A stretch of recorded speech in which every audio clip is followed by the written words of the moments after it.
Selamat siang rekan-rekan sekalian. Jadi pada siang ini saya Sofwa Ulil Aidi ingin mempresentasikan salah satu proyek manajemen teknologi informasi kami, yaitu adalah Knowledge Management System Toko Bangunan Hamdalah.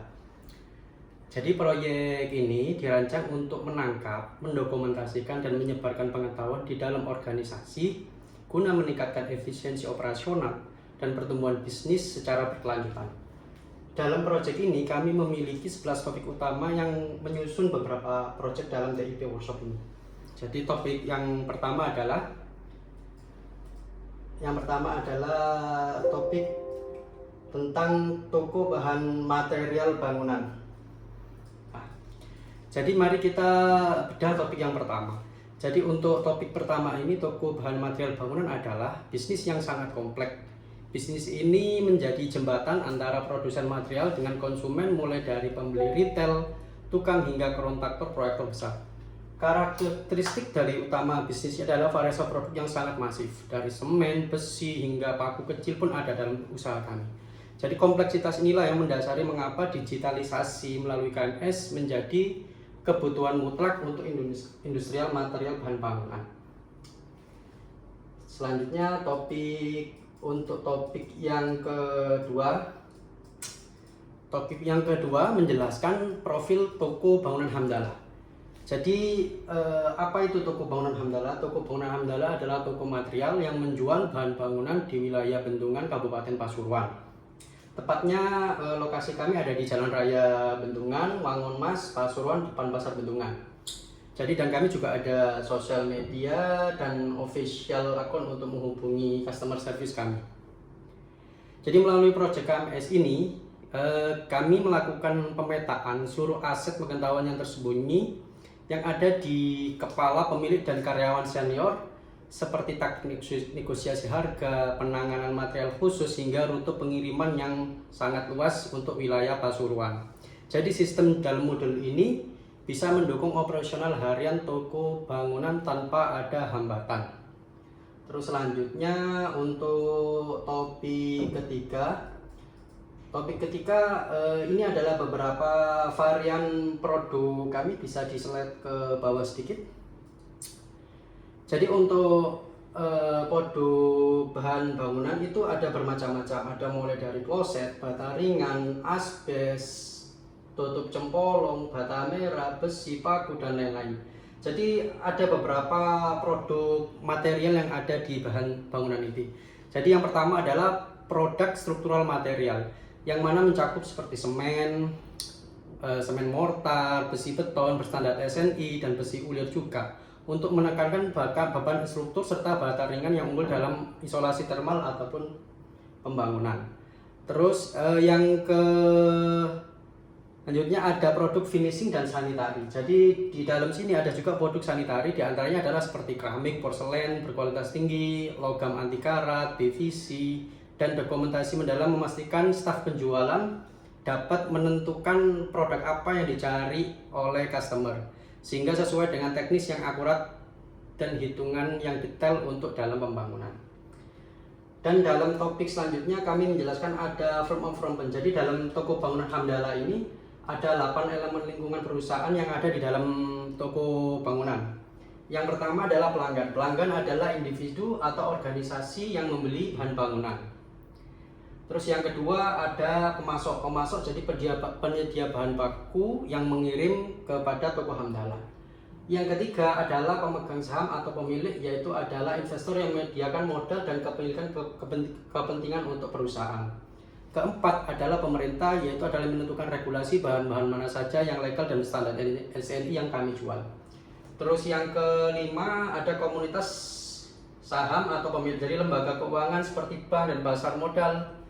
Dan perbankan bisa memberikan suntikan juga terhadap usaha TP Hamdalah untuk lebih meluaskan pasar dan menambah modal untuk perputaran usaha. Yang keenam ada pesaing dari TB lain. Jadi selain TB Hamdalah sangat banyak sekali, karena sekarang toko bangunan dari jarak 1 kilo bahkan tidak sampai 1 kilo sangat banyak, sehingga kita harus memberikan strategi yang kompetitif guna untuk memenangkan persaingan di pasar. Yang ketujuh adalah serikat pekerja. Serikat pekerja organisasi yang memiliki kepentingan di dalam karyawan. Jadi satu karyawan ini ada satu organisasi yang mana mengakomodir kebutuhan dan keinginan para karyawan. Yang keempat ada komunitas global. Itu adalah faktor internasional yang mengaruhi bicara bisnis secara luas. Seperti ketika ada inflasi atau adanya perang, itu sangat-sangat mempengaruhi terhadap penjualan bahan bangunan. Selanjutnya adalah topik 5. Topik 5, kami membicarakan pemetaan proses bisnis sederhana. Jadi supply chain management dan sales pada toko bangunan Hamdal. Jadi ini adalah proses arus bisnis kami, SCM dan salesnya. Yang pertama, jadi kita mengambil barang dari supplier. Yang kedua, kita pengadaan dari supplier, kita kirim ke barang lalu diinput dalam sistem. Dan yang ketiga, barang sudah masuk terhadap gudang dan material dan menjadikan barang diterima disimpan di gudang dicatat sebagai stok material yang tersedia untuk dijual. Yang keempat adalah penjualan dan sales dan penjualan. Jadi sales ini melayani pelanggan dan memberikan informasi produk, harga, kesediaan barang pada toko kami. Yang kelima adalah pelanggan melakukan pembelian. Jadi pelanggan datang pada toko kami membeli barang-barang yang dibutuhkan. Yang keenam adalah pembayaran. Pelanggan melakukan pembayaran sesuai total transaksi yang telah disepakati. Terus yang ketujuh, pengiriman oleh armada kami kepada beberapa pelanggannya. Terus yang ke-8, pelanggan menerima barang dengan kondisi baik dan sesuai dengan pesanan. Jadi topik kelima ini membahas proses pemetaan bagaimana bisnis sederhana toko bangunan berjalan. Selanjutnya kami masuk pada topik ke-6, yaitu adalah estimasi volume transaksi dan omset tahunan di toko bangunan Hamdala. Jadi untuk setiap hari transaksi kami itu kurang lebih antara 150 sampai 200 transaksi, yang mana jika diambil pertengahannya kurang lebih di angka 175 transaksi per hari. Yang mana satu tahun ada 365 hari kerja. Jadi perhitungan transaksi itu ada 63.875 transaksi per tahun. Dari total estimasi transaksi tadi kita menjelaskan ada total estimasi transaksi omset. Omset per bulan kurang lebih di angka 2 miliar. Akumulasikan selama setahun ada 24 miliar. Rata-rata transaksi harian 175 transaksi. Jadi estimasi transaksi per tahun adalah 63.375 transaksi. Selanjutnya dan pada topik ke-7 kita membahas investasi struktur teknologi informasi. Jadi investasi struktur teknologi informasi toko bangunan Hamdala ini ada satu perencanaan yang sudah kami analisis. Jadi selama 1 tahun. Jadi kami merancang ada beberapa poin yang akan kami agendakan. Bisa di scroll untuk ke bawah sedikit. Jadi yang pertama adalah upgrade software kasir, itu kurang lebih di angka 7 juta.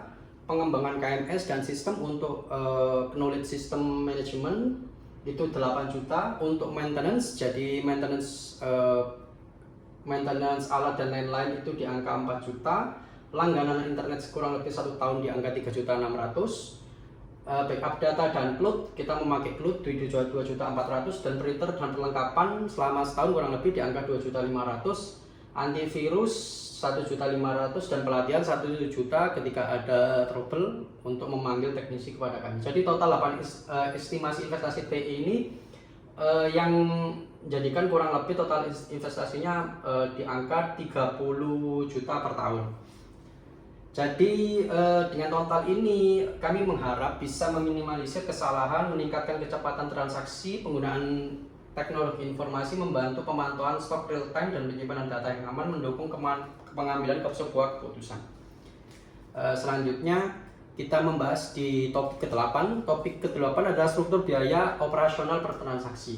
Jadi perhitungan biaya per transaksi bila biaya operasional per tahun kurang lebih di angka 1M200, diantaranya adalah gaji karyawan, transportasi, listrik, air, internet, sistem TI, maintenance, kendaraan, peralatan, administrasi, sewa pemeliharaan gudang, dan biaya lain kurang lebih di angka 1M200 dibagi kurang lebih di angka transaksi per tahun adalah 63.875.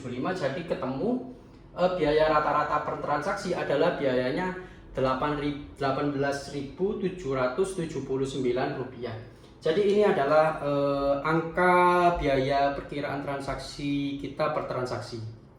Terus selanjutnya adalah kita membahas untuk pokok poin ke-9, yaitu adalah strategi masa depan perusahaan terkait kebijakan teknis tentang teknologi informasi. Jadi dengan topik 9 ini kami merumuskan arah kebijakan strategis jangka panjang perusahaan.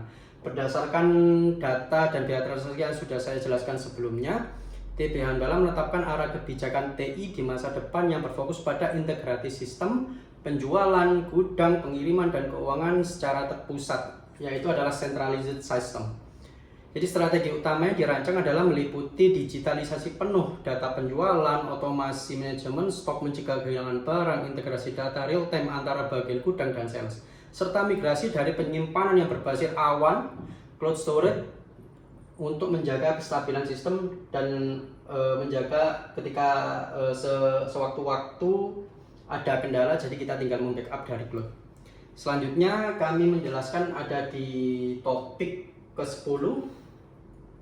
Jadi topik ke-10 ini kami merekomendasikan penerapan teknologi informasi bisnis dan pengukuran kinerjanya. Jadi yang pertama, jadi kami bisa memakai yang namanya POS untuk mengetahui pembelian dan penjualan dan sistemasi kasir. Dan dari sistem POS ini kita bisa mengetahui sistem manajemen stok, real time barcode, dan penelitian stok pada waktu real time. Terus ada juga knowledge management system, jadi SOP dokumen untuk mengendali pengetahuan atau apa yang bisa kita kembangkan dari sumber daya yang kita miliki. Terus cold storage tadi untuk menyimpan data biar lebih aman, sistem pengiriman integrasi, jadi sudah nanti semua kendaraan akan dipasang yang namanya GPS, dan kami juga berinvestasi di keamanan sistem dan antivirus. Dari pengukuran kinerja itu tadi kita akan mendapatkan yang pertama kecepatan transaksi, akurasi data stok, jumlah transaksi harian, waktu pengiriman barang lebih tepat, kepuasan pelanggan akan meningkat sehingga peningkatan menjadi peningkatan omset. Dan topik yang terakhir adalah topik evaluasi pemahaman tentang KMS prototipe. Jadi topik 11 ini berfokus kepada keberlanjutan sistem. Jadi sebuah sistem teknologi baru tidak hanya akan berguna jika diadopsi dengan baik dan penggunanya. Oleh karena itu dalam platform modul KMS ini kami telah mengimplementasikan modul evaluasi pemahaman KMS terhadap karyawan kami. Jadi kami akan mewawancarai 20 karyawan dengan 20 soal pilihan ganda, dan di bawahnya soal pernyataan benar dan salah, true atau false. Demikian yang bisa kami sampaikan. Semoga sistem dan penjelasan KMS yang kami bagikan bermanfaat. Sekian dan terima kasih.